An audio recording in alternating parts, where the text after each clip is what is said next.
నా ప్రభువా భార్యను, నా ప్రభువా వారిరువురిని ప్రేమించిన కుమార్తెను, అలాగే అల్లుని ప్రేమించిన కుమారుడి కొరకే ప్రార్థన చేస్తున్నాం. నాయన బిడ్డను దీవించండి, ఆస్వాదించండి, ఆయన ఆరోగ్యంతో నింపండి. తల్లి తన బిడ్డని విడిచిన నేను విడవను ఎడబాయనని చెప్పేవు తండ్రి.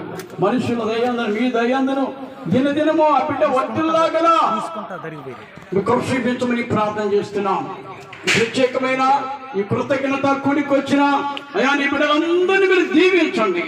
మీ దాసుల్ని మీరు దీవించి ఆస్వాదించి మీ కృపాతీయంతో నింపమని మిగతా కార్యక్రమం అంతటిని కూడా మీ చేతులుగా అప్పగించుకుంటూ మా ప్రభువును మీ ప్రియకుమారుడైన యేసుక్రీస్తు నామమున ఏడుకొని ప్రార్థన చేస్తున్నాము తండ్రి, ఆమేన్.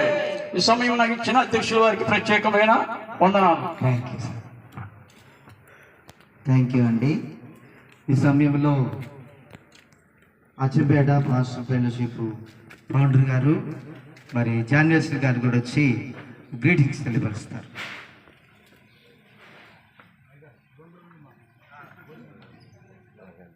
దేవుని పరిశుద్ధ నామమునకు మహిమ కలుగునుగాక. మంచిది, సమయం మరి చాలా మించిపోయింది, 1 గంట అవుతా ఉన్నది. కాబట్టి లాలీ లాలీ లాలీ జో లాలీ లాలీ జో లాలీ లాలీ లాలీ.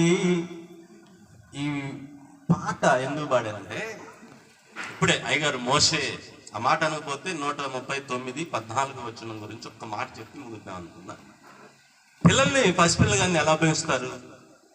రైట్, 40 సంవత్సరాల అనుభవం కలిగిన యోబయ్య గారు ఒక మాట ఏమన్నారంటే, దేవుని సన్నిధిలో పెంచాలి. ఇద్దరు పాస్టర్ గారు, ఒక మంచి ఎంప్లాయ్, మంచి ఇంకో ఎంప్లాయ్, 4 మధ్యలో ఈ పసిబిడ్డని దేవుని సన్నిధిలో పెంచాలి. ఎలా? మోషేని ఆ తల్లి ఎలా పెంచింది? చిన్నపిల్లలప్పుడే ఎలా వాళ్ళు అర్థం చేసుకుంటారు? సైన్స్ కానీ దైవ జ్ఞానం కానీ ఒకసారి మనం జ్ఞాపకం చేసుకుంటే, తల్లి బిడ్డకు పాలిస్తుంది, ఈ స్పర్శ ఆ బిడ్డకు తెలుసు. తల్లి నోటిలో నుండి వచ్చే మాట శబ్దం ఆ బిడ్డకు తెలుసు. ఇంకెవరన్నా ఎత్తుకుంటే, ఇంకెవరైనా మాట్లాడితే ఏడుస్తాడు. అదే తల్లి అయితే హక్కును చేర్చుకొని రొమ్ము కానివ్వగానే ఎంతలా గుక్కపట్టి ఏడుపైన ఆగిపోతుంది. అదే తల్లి మాటినగానే ఆ ఏడుపు కూడా ఆగిపోతుంది, నవ్వులోకి వచ్చేస్తాడు, ఆనందంగా. అంటే తల్లి స్పర్శ, తల్లి మాట చెవును బడి ఆగగలిగే వ్యక్తి పిల్ల. దేవుని మాటలు, దేవుని ద్వారా వచ్చేటటువంటి మాటలు కానీ పాటలు కానీ వాళ్ళ చెవులో పడతాయి.